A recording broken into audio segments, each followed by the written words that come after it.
For me, this is where it all began. Arrowhead Mall, Muskogee, Oklahoma, Thursday, November 15th, 2001. I was a senior in high school, and I ditched class for more important matters to attend to.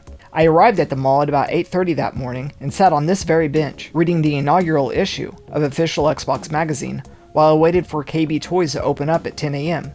I had placed my reserve for an Xbox only a month prior. Up to that point, I wasn't necessarily in the market for a new game platform, but when I started reading about Project Ego, The Elder Scrolls 3 Morrowind, and Halo, I knew this was something I needed to get on at the ground level. So I reserved the Xbox along with Halo Combat Evolved, Project Gotham Racing, and Dead or Alive 3. Since I worked full-time and had no real bills, when I got to the store, I also added Tony Hawk's Pro Skater 2X, Shrek, NASCAR Thunder 2002, and NHL Hitz 2002, as well as 3 additional controllers, with tax a grand total of about $918 in 2001 money, and adjusted for inflation, worth about $1,418 as of the time of this recording. This was the first console launch I was ever a part of, so I was going big or going home. Even though my story is just getting started, for Microsoft, November 15, 2001 is culmination of 3 years of hard work coming to an end. After immense planning and research and development, the Xbox had launched, and a legacy would soon be cemented.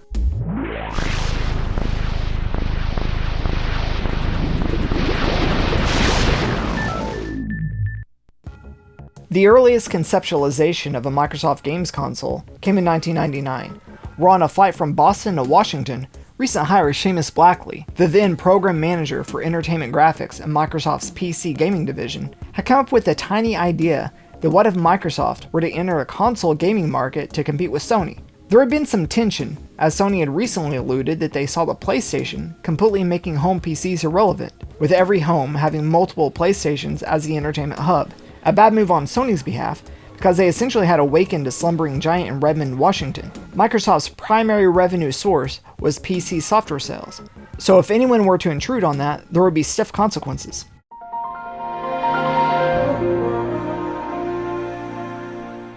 Early in 1999, there was a company retreat that was held in northern Washington. Rick Thompson, the lead of the Microsoft Hardware Peripherals division, who would go on to be the first project lead for Xbox, recalled an activity where attendees would write questions and hold them up. And so you looked around the room, and if someone had a better question or idea than you would go stand behind them as an affirmation of the superior idea. He stated he had over a dozen people stand behind him by the end of that activity, and his question was something along the lines of, what if the biggest cable company, internet provider, and game console all got together? That idea became a linchpin for the executives, and they wanted to explore this idea even further. To pass this up could potentially mean leaving a lot of money on the table for Sony. It took us a while to come around to saying, yes, this is absolutely necessary to drive a whole new generation of entertainment software. But as we saw the opportunity, we got very, very enthused. A litany of boardroom meetings would follow as they crunched numbers and read proposals. Welcome to Project Midway, named after the Battle of Midway, wherein the US defeated an attack by Japan in World War II. The comparison should be obvious.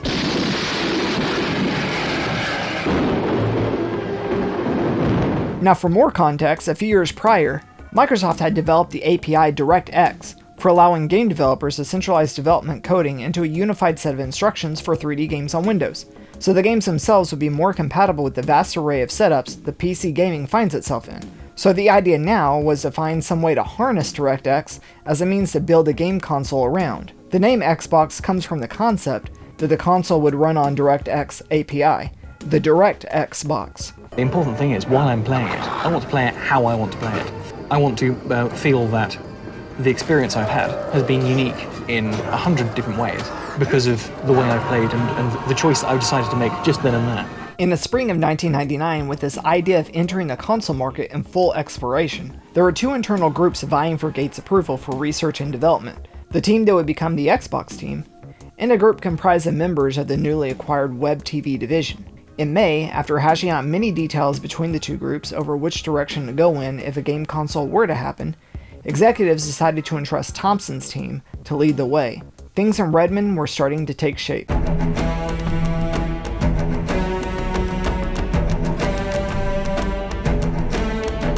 Elsewhere in 1999, Bungie, a small indie PC game studio from Chicago, was hard at work on the construction of a new shooter that they were hoping to find a landing place for.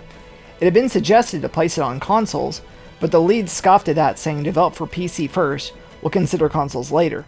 The project, known as Halo, was unveiled to the world for the first time by Steve Jobs at Macworld Expo 1999. Halo is the name of this game, and we're going to see, for the first time, Halo. On the east coast of Maryland, Bethesda Game Studios were beginning work on the third installment of their Elder Scrolls series. Set in the island of Vardenfell within the province of Morrowind, this would be the studio's most ambitious game, graphically speaking, to date. One of the sort of basic ethoses of design of Fable was this idea that the main character changed how he looked depending on how you were playing that character. Around that same time across the Atlantic in England, Peter Molyneux had spun off a subsidiary studio from his Lionhead Studios, named Big Blue Box, and was starting to conceptualize what he considered the most expansive RPG experience ever created, codenamed Project Ego, which would later be renamed to Fable. These three titles, among many others secured as console exclusives, would go on to showcase and solidify the main difference between playing on Xbox versus playing games on the competition.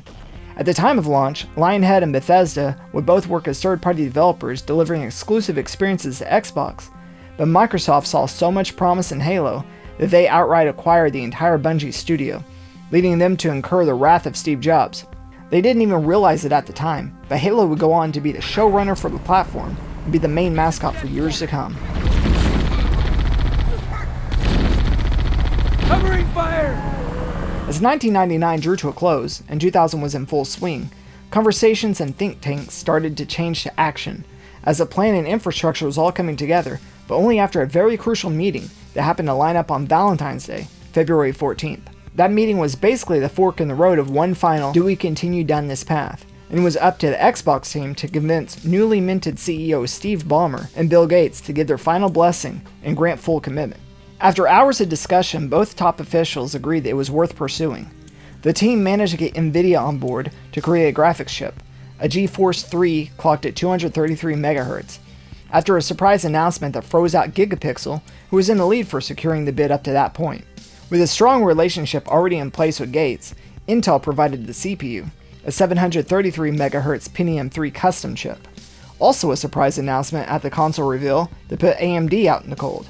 Bizarrely enough, there were several key members of AMD at that reveal, and up to that point they had assumed that they had earned the bid, only to be publicly told with the world that Intel is on board instead. Intel is providing the CPU. It's a Pentium 3 product, a piece of custom work, and that'll be a processor running at over 600 megahertz.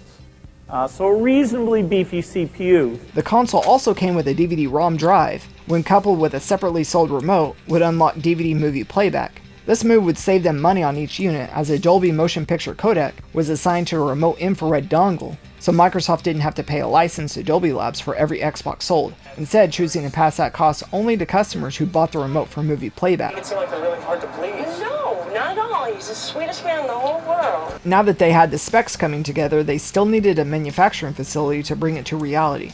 Microsoft was able to set up a new assembly factory in Mexico, provided by Flextronics. As for software, they needed to be able to come out the gate with a rich library to attract early adopters.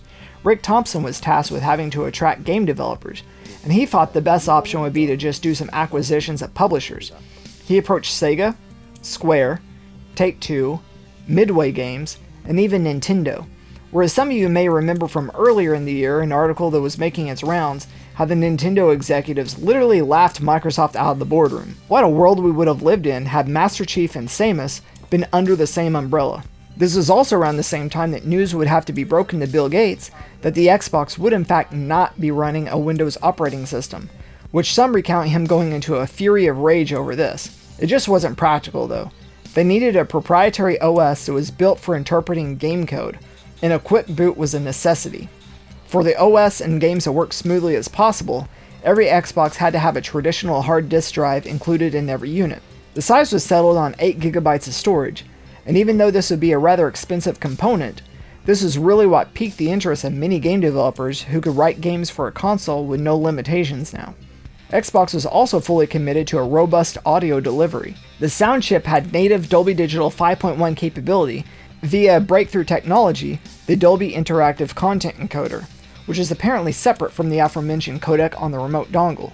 Players were able to get full 5.1 discrete channels of surround sound while in-game when paired with a Dolby receiver and the appropriate cabling solution, a first for mainstream gaming. The decision was also made to go with a 100 megabit Ethernet port instead of a traditional dial-up modem like what Dreamcast had shipped with. They already had online gaming and the idea of an online marketplace in mind.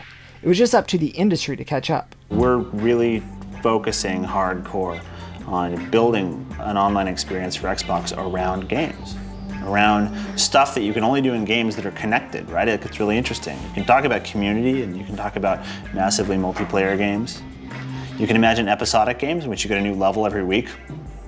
You can talk about downloadable stuff. You have to open your mind to every new idea you possibly can imagine. But at the same time, that imagination has to be tempered with what you know is true. And it's the same kind of imagination that has to go into online. And it's something which really only Microsoft has at this time. My excitement stems from the fact that online is going to be real on Xbox. It really is going to happen.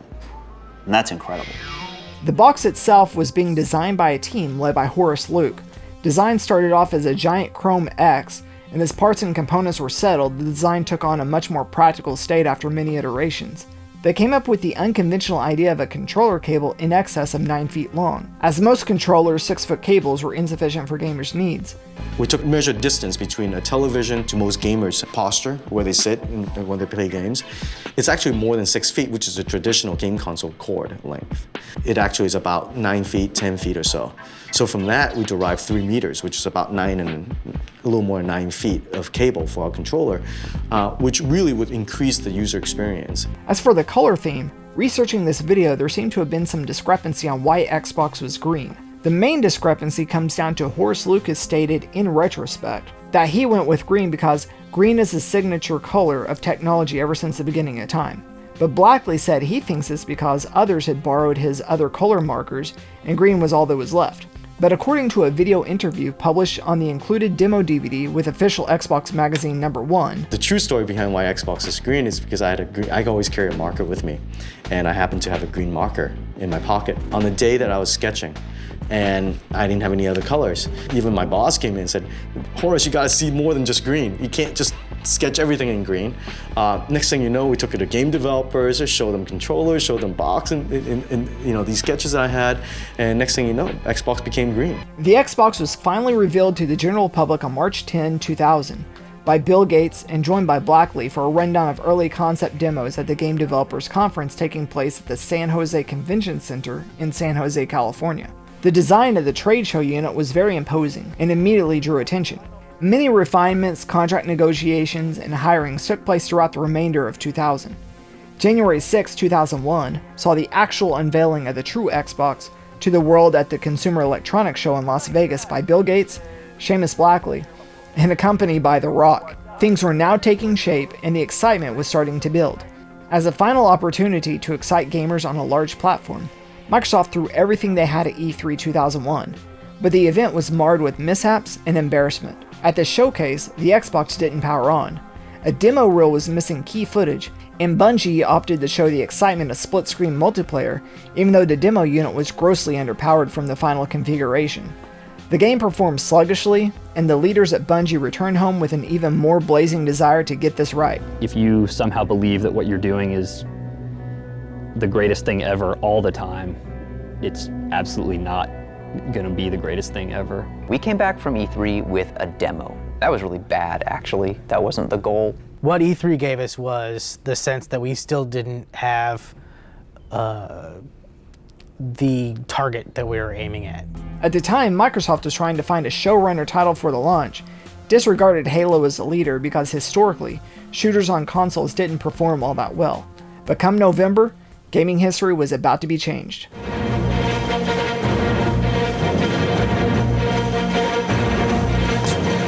It's 8:52 here in New York. I'm Bryant Gumbel. We understand that there has been a plane crash on the southern tip of Manhattan. You're looking at the World Trade Center. We understand that a plane has crashed into the World Trade Center. We don't know anything more than that. We have a breaking news story to tell you about. Apparently, a plane has just crashed into the World Trade Center here in New York City. It happened just a few moments ago, apparently. We have very little information available. As Microsoft was nearing the finish line of this long developmental process, tragedy struck, and the entire nation came to a complete halt. And there's more explosions right now. Hold on, people are running. Hold on just a moment. We've got an explosion inside.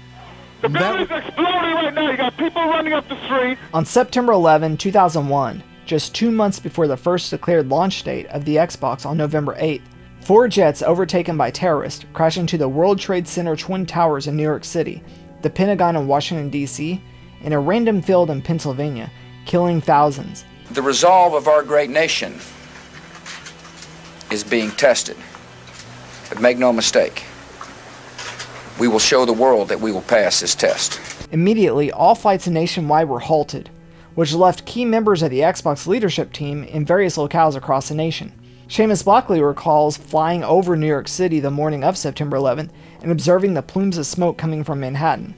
Robbie Bach, who replaced Thompson earlier as the new head of Xbox, actually flew into New York that morning, and after flights were halted, he and other Microsoft employees ended up renting a car and driving back to Washington.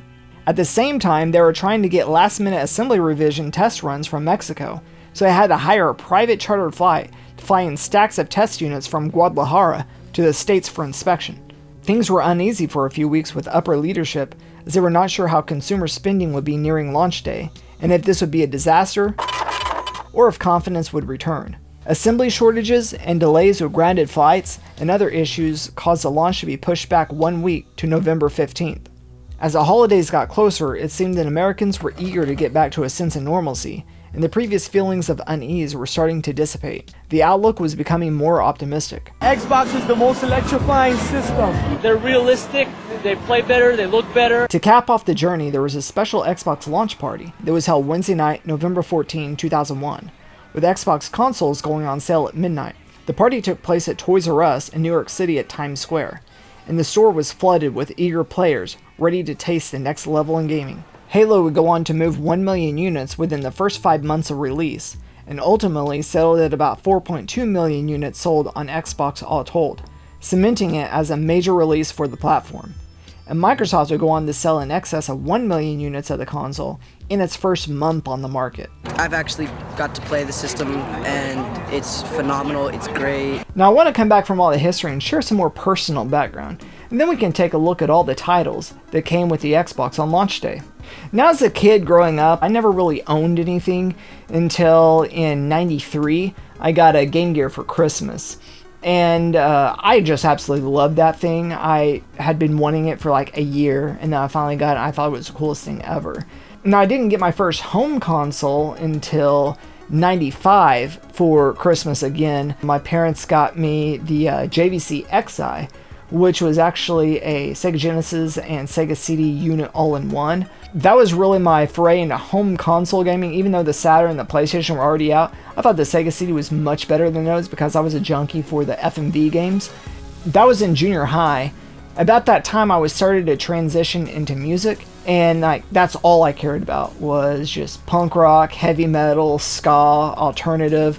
I just wanted to buy every CD I could get my hands on. So all my money went to buying CDs, buying records, going and seeing shows and that kind of thing. Basically all my money for junior high and high school just really went into my obsession with rock and roll, for lack of better words. I started getting into gaming a little bit late summer 2001 as senior year was starting up. So I ended up in September going and buying a Dreamcast when it was on liquidation. I got the Sonic bundle, and it was like $50 for the whole thing. I got it at Sam Goody. While I was there, I asked them about an Xbox, and they said that they weren't going to carry any in stock. They were actually trying to phase out the game section there. I was at the mall, so I went down the walkway and went to KB Toys and talked to them, and they were taking reserves. So I was like, well, shoot, I'll put down another $50 and I'll reserve an Xbox. And unfortunately, with that initial purchase, the only thing KB did not have was the DVD remote. And I went around everywhere in town. Nobody had a DVD remote. And I was going to a show. I was going to go see Starflyer 59 in Fort Smith, Arkansas. On the way home, we stopped at Walmart in Sallisaw, Oklahoma.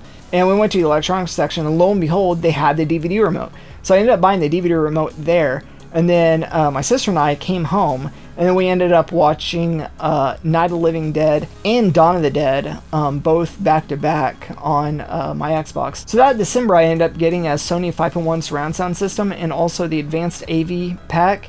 And so I got that all hooked up. And then we had surround sound. It was the greatest thing I'd ever experienced ever. So then that April after prom, my buddies and I and my date, we ended up coming back to my place.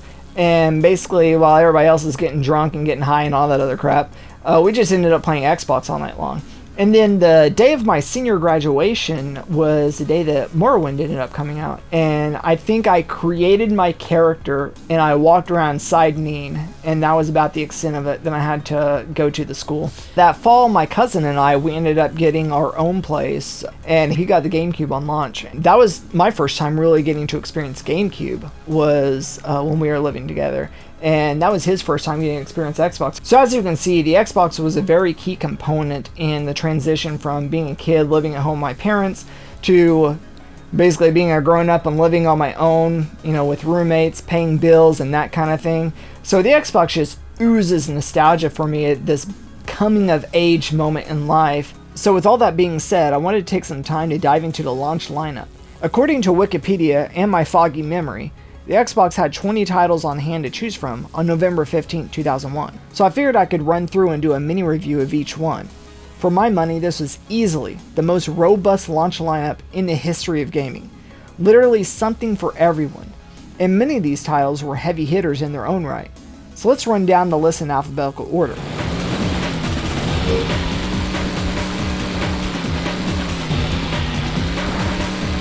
The first title in the list is 4x4 Evo 2, and for an early 6th gen racer, it's interesting.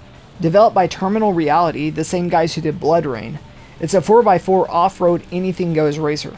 I like the fact that you can basically go anywhere you want on the map, as long as you hit the checkpoints you're good. And the CPU drivers are well aware of all the shortcuts at their disposal, so it's dang near impossible to make headway unless you are able to see the shortcuts and use them as well. The thing I thought was lame was hitting even the smallest thing in the track would bring you to a halt, like a barrel. I should be blasting this thing out of the way, but I guess they're filled with cement or something. Also, what was lame was if you get stuck in a creek, it's race over. But the race doesn't end, you're just sitting there. So the only option is to just force close the race and restart. And the jumping mechanic was highly anticlimactic. When you land from a big jump, if you don't have enough power and the landing is a miss, down the hill backwards you go. I guess I need to upgrade my engine. All in all, an okay game, but there are definitely better games to spend your $55 on, and I'm glad I chose better selections myself.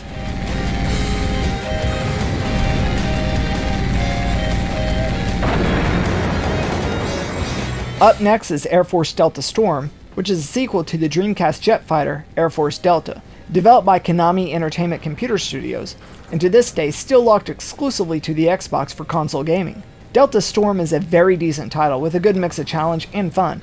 I've always been a sucker for flight shooters, and although not nearly as action-packed as Afterburner, still scratches that same itch in some respects. The challenge comes in the fact that you have a finite number of missiles, like other jet fighters, so you must use with caution, but from what I could see, the Gatling gun was near useless, so I was needing to use missiles on dang near everything. I ran out on the third mission and had to take an L.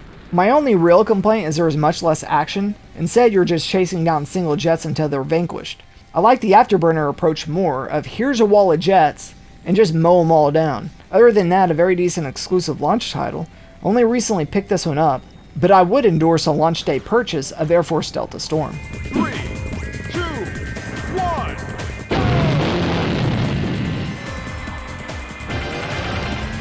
1. Next title we'll look at is Arctic Thunder. Developed by Arcades by Midway and ported to PlayStation 2 and Xbox by Inland Productions, noting that this is the only Xbox release to that studio's credit. Essentially a kart racer but with a twist. Arctic Thunder is a snowmobile racer. The racing is very fast and energetic with many optional paths on some tracks. The tracks to choose from are all bursting with character, but you would expect no less from Midway. As you're racing, you can pick up power-ups that you can use, so it plays just like Mario Kart or something along those lines. All in all, another fun title, If you regularly had friends over, 4-player split screen meant this might be another game to reach for after hours of playing Halo.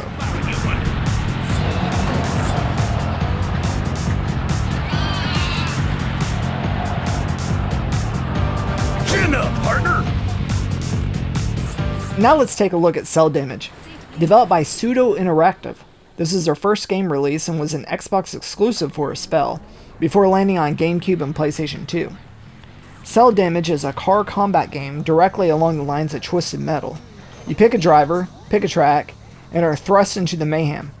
There are 3 modes to play, but 2 are blocked off until you win at the primary mode, Smack Attack, which is basically the first one to attain the defined number of smacks wins. Smacks are essentially points for damage. Much like Destruction Derby, different levels of damage get you different amounts of points. I set this to 300, so the first driver to 300 points wins. So for the gameplay is fast and frantic, and there's constantly something going on. You can get weapons like a Gatling gun, axe, chainsaw, freeze ray, among others to aid in the carnage. Using a special weapon definitely makes destroying opponents easier, and you get max points when an opponent is destroyed. All in all, I would say this is a fun rental, but I'm on the fence about an outright purchase at $55 in 2001 money. Well, I haven't seen you here before. Hey, sorry about that. If I find out that some punk snowboarder isn't following the rules, then I will crack down! You tell him, Chief! Dark Summit comes to us from THQ and developed by Radical Entertainment. They also did some X Games titles in the 90s, so this is right up their alley. This game is very odd to me, and I'm not sure what it's trying to be.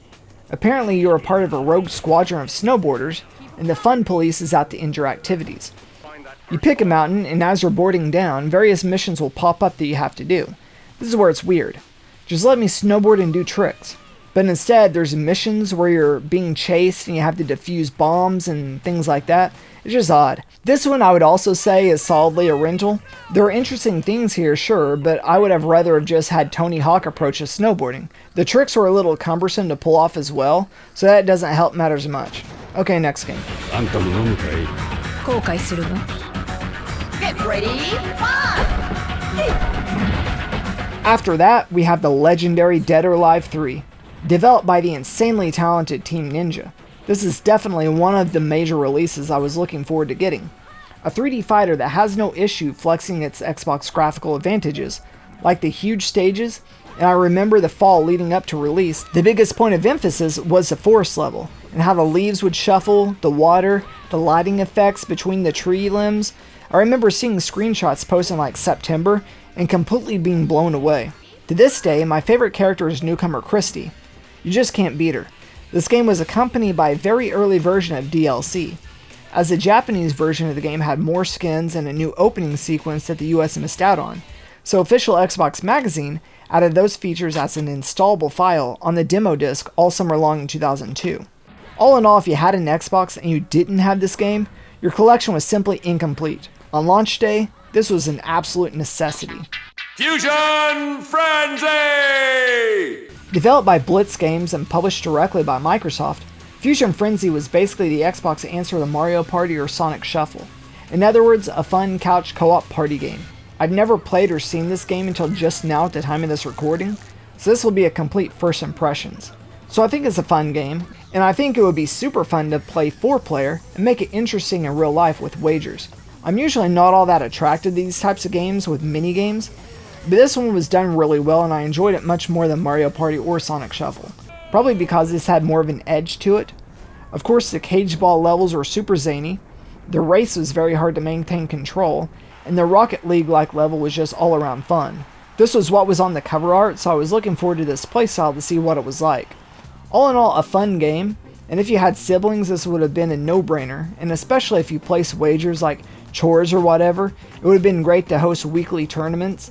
But as an adult nearing 40 who's playing alone, I'm not sure I'll go back anytime soon.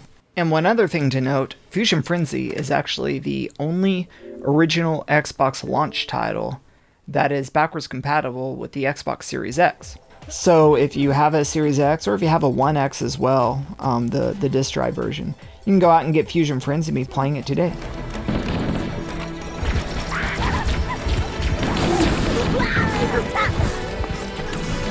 Up next is the big one, the master of all launch games, Halo Combat Evolved. Developed by Bungie and originally destined to be a PC game, Microsoft came in and gave it a new direction for exclusivity to a new platform nobody knew anything about. There's not much that I can say that hasn't been said already. This game redefined the first-person shooter genre. This game really drove the point of 5.1 surround for me, in addition to one other title I'll mention later. The way the gunfire would ricochet around the room was truly incredible. The graphics on this game showed a huge leap from the previous generation and the current gen competition. Chief? Chief, can you hear me? At last. Are you alright? Can you move? The voice acting was also superbly handled. All these years later, it still feels competent and good in the hands. My one and only complaint now is the Warthog steering is very cumbersome. I wish it just worked like a racing game or whatever, where the triggers are gas and brake, and the left stick just simply steers. Other than that, this game is absolutely amazing, truly timeless, and no matter what, I can pick it up and I'm literally back in 2001, ditching class and playing Halo Combat Evolved.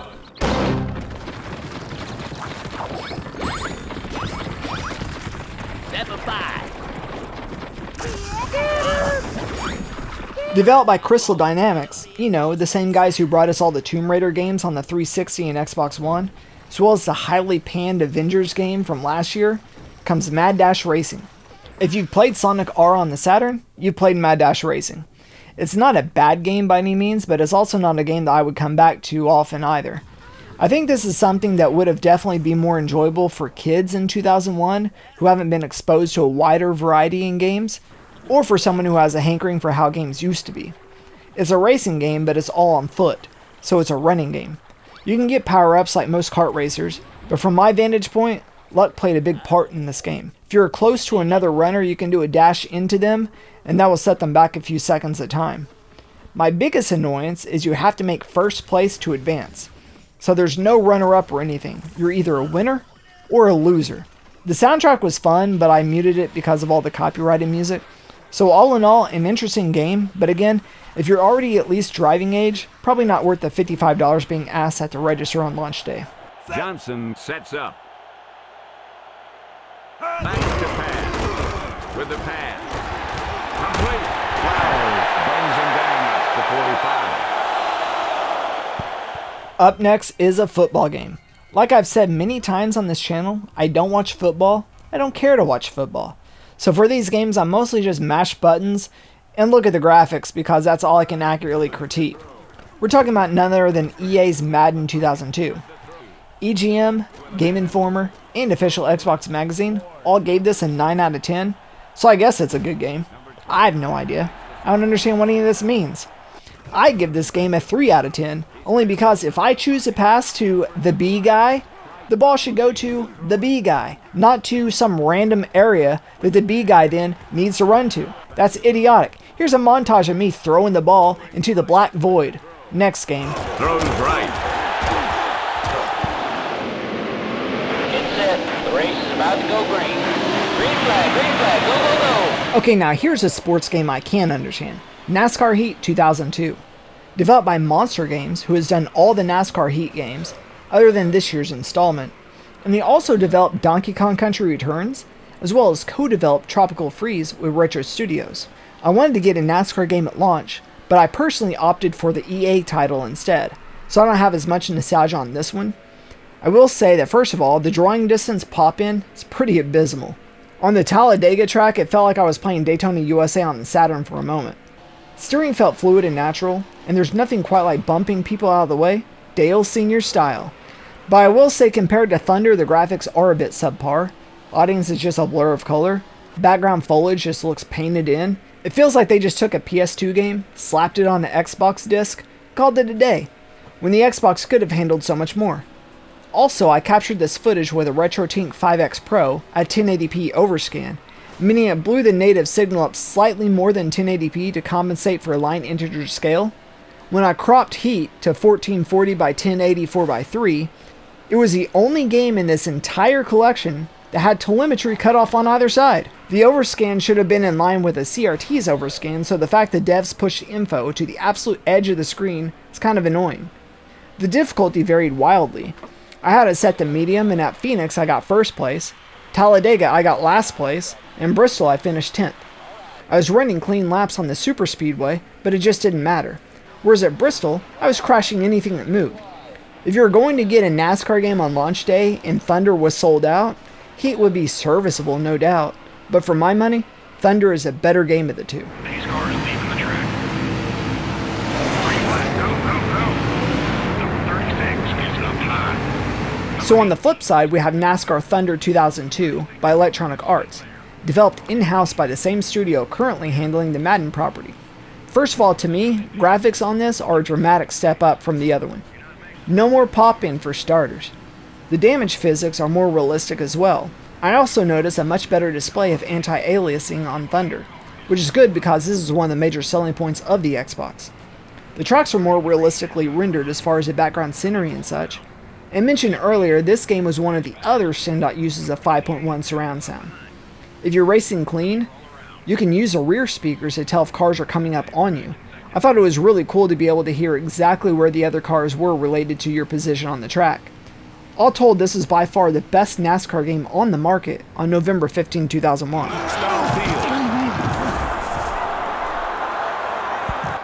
pulls it in. Touchdown, Buffalo. That scoring strike was caught by Price, and the play went for 59 yards. Next is another football game that I still don't understand. From Microsoft Game Studios comes NFL Fever 2002, an Xbox exclusive football game. Microsoft is trying to take a swipe at EA, and this game from a technical standpoint completely blows it away. Also, from someone who knows nothing about football, Fever is infinitely more pick up and play than Madden. I only picked this up a few days ago for the recording of this video, so I've never played this game before, and my first game, I ended up winning, with the difficulty set to normal. The way the plays are set out, it basically tells you the yellow line is a running guy, and for this play, running guy is X. So when you get the ball, you just press X to throw it to the running guy. Makes much more sense than having to memorize directions and plays like how Madden had it set up. So once you get the ball, you just have to remember who you chose to highlight beforehand and throw the ball to them.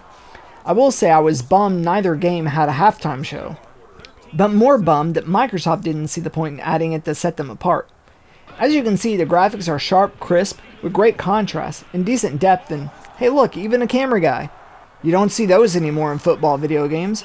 I know that everyone is conditioned to play Madden, but clearly Fever was the superior choice in these games on launch day, and Microsoft definitely delivered the goods on this game. Take out your two front teeth and let's do this!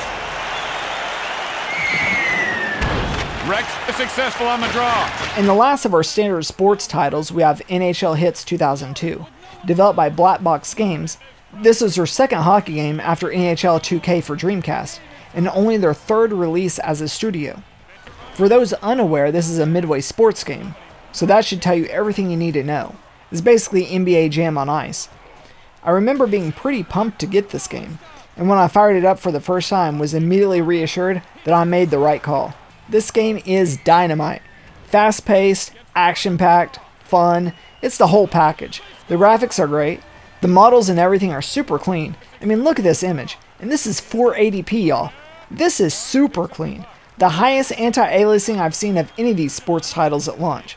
So, much like NBA Jam, you can unlock secret characters, and you can make custom characters. You can go on fire after you make 3 goals, and the almighty Tim Kitzrow reprises his legendary status as the greatest video game commentator of all time. Cavalier is successful on the draw. Head over to LeCavalier. What a bone-crushing hit that was! Wake with the slap shot! Save! This game is just pure magic. If you have an Xbox, I cannot stress enough that NHL Hitz must be in your collection. There's my buddy. Hey, it's Abe! Moving from sports, up next is a game I didn't get on launch day but ended up getting later when it went on sale. We're looking at Oddworld Munch's Oddysee. Developed by Oddworld inhabitants, this game is particularly interesting because the first 2 Oddworld titles were PlayStation console exclusives, in addition to PC platforms. Munch's Oddysee was set up as a full Xbox exclusive, shutting out Sony and PC players. So the studio must have been very impressed with the Xbox hardware to go for that exclusively, and I'm sure Sony wasn't too impressed with the idea either. From a Newswire article, Lorne Lanning, the creative director of the studio, stated, "Only Xbox gives us the graphical muscle and intense digital sound to unleash our creative juices and allow us to bring the imaginary world and rich characters of Oddworld to life.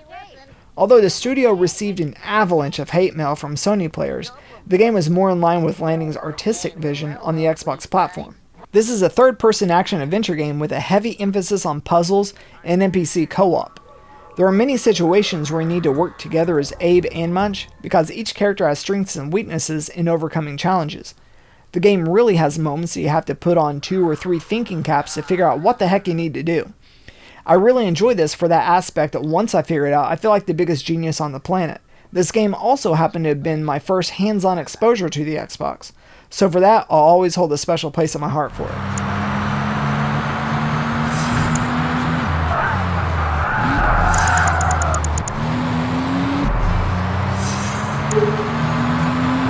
Ever heard the phrase Gran Turismo killer? I was never too impressed with Turismo, but Project Gotham Racing, developed by Bizarre Creations, was what I wanted Turismo to be. The spiritual successor to Metropolis Street Racer on Dreamcast, so many of the ideas they had there just carried over here. For starters, this is more akin to arcade racers because there is no lengthy mind-numbing sessions of slogging through the garage and tuning up your car. You pick a car, choose a transmission type, and then you race. That's it. There are 4 primary gameplay modes: Quick Race, Arcade Race, Kudos Challenge, and Time Attack. Quick Race is basically where you just duck into a race with 5 other opponents and try to just hit the finish line first. With Arcade Race, it's just you, and you have to earn a certain amount of Kudos points in order to progress and unlock more tracks. Kudos Challenge is a variety of different races: solo, one-on-one, 6-car races, Time Attack, Hot Lap, all with various goals to be able to master and proceed. And Time Attack is simply like a practice mode to get better times on the tracks. You can choose any track, any car, and just race the clock. One interesting thing to note is there was a big deal made about the fact that the cars were allowed to show real damage physics.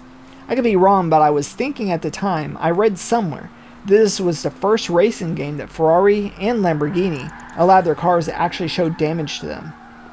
So I'd hit the gas full speed and slam into a wall just to mess the cars up. I've grown more in love with the later iterations, completely mastering Gotham 3 on Xbox 360, making a decent headway in Gotham 2, which I got for Christmas the year it came out, and making decent headway in Gotham 4. Forza Horizon is basically the spiritual successor of these games, so if you're really into Forza Horizon and you've never played a Gotham game, I'd recommend to check these out as well.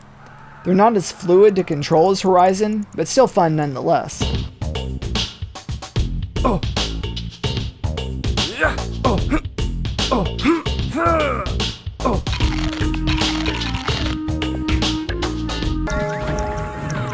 Up next is the only licensed property title in the launch lineup, DreamWorks Shrek. Developed by Digital Illusions, now DICE, which is a studio that does the Battlefield and Battlefront games today. I'm not sure why I got this game on launch day, because I hadn't seen the movie at the time, but I think it was because Xbox Magazine made such a big deal about the graphics, and holy cow does this game look amazing. The graphics really are mind-blowing. The way that it's set up is similar to Tony Hawk games. You have several different levels and each area is a list of missions. You choose a mission, which is mostly hunt and collects, or helping an NPC. There isn't much else to say about this game. It's fairly simple in concept, but its main strength was, holy cow, look at the crisp and clean graphics. A fun rental and a nice showpiece if you're wanting to impress your parents or whoever with, look at these movie quality visuals.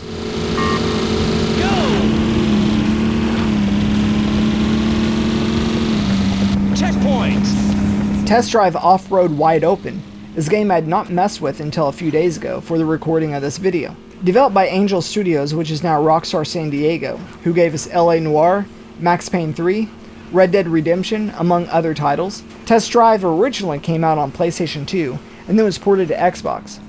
So the graphics aren't anything at all to sing home about. The gameplay is decent enough for a 6th-gen racer, but for me the coolest part is the few minutes of fun that you'll have in the free roam mode. You can fully explore every level, and these trucks have a decent ability to climb almost vertical mountains.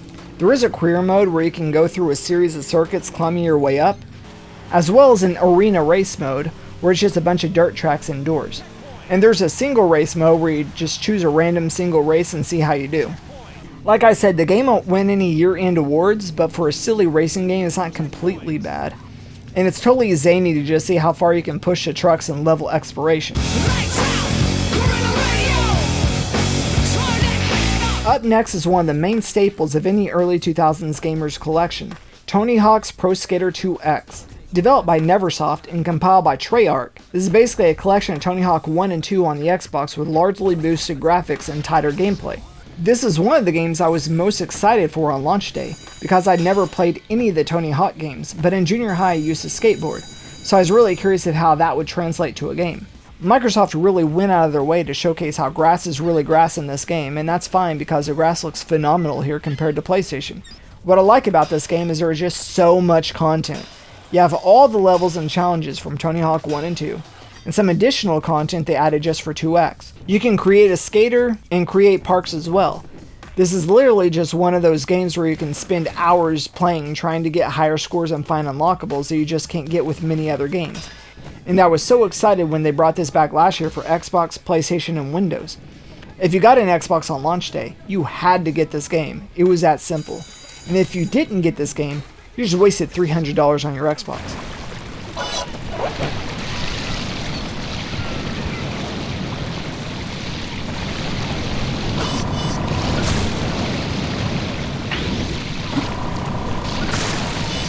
And the final game in this list is another game by Angel Studios. We're looking at TransWorld Surf. Graphically speaking, this game is gorgeous. I never even heard of this game until a week ago at the time of writing, so I can only assume that the water must have blown people away when it came out, because in 2001, this was the best looking water ever to be seen on a home console. I will say that the learning curve on this game is pretty brutal. It took me several hours of free roam surfing just to be competent enough to record a few decent runs, but majority of my recording time is just simply trash. But ease of play aside, once you start to figure it out, it's really a solid game. The tricks are cool, and it's super satisfying getting caught in a tunnel, and not knowing if you'll make it out, and then you do make it out. What a rush. For graphics, I will say that I thought adding a wet texture to the human models is also really cool. And the sound of the water is what epic ASMR is made of. But out of all the games on launch day, to me this is like the Dark Souls of Xbox launch games. I'll have to assume others must have stuck with it though, because it got very favorable reviews. I'll be messing with it periodically to see if I can make any better headway. So there you have it. November 15, 2001 was such a pivotal moment in gaming, and it showed that everyone else is just doing it all wrong. Internal storage is now the standard, thanks to the Xbox. PC architecture on console is now the standard, thanks to the Xbox. In-game surround sound is now standard, thanks to Xbox. An online ecosystem with online competitive play is now standard, thanks to Xbox. The list just goes on. Microsoft and Xbox paved the way for so many innovations that are now just standard. So when the Xbox came out, it was almost as if Microsoft jumped ahead of everyone else and started their own next gen of gaming. It was that huge of a performance and technical leap. So in closing, the last game on the original Xbox I was really looking forward to getting was Fable, and this didn't come out until September of 2004. We'll take a look around here and see what we can do. So I took on this silly lame quest where I'm just gonna come over here and just kill Hobbs. Like that guy.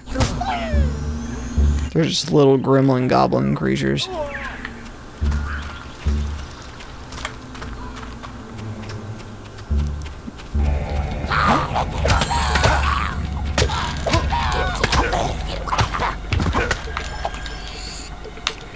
Alright, fish.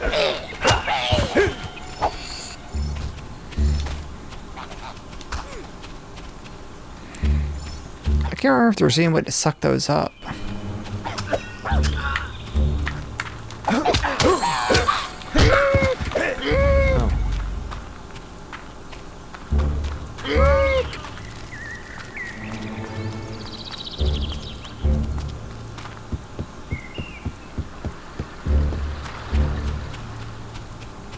Yes, kill all the Hobbs. Yeah, so there's Fable. Great game. If you haven't played it, I highly recommend it. I actually recommend the Anniversary Edition on 360 because they did some quality of life improvements and greatly upped the resolution, the graphics, and that kind of thing. So if you have any way to play it, that's the version to play. That's also the version that's on Xbox Game Pass, so you can play it on that too. But thanks for watching and peace out.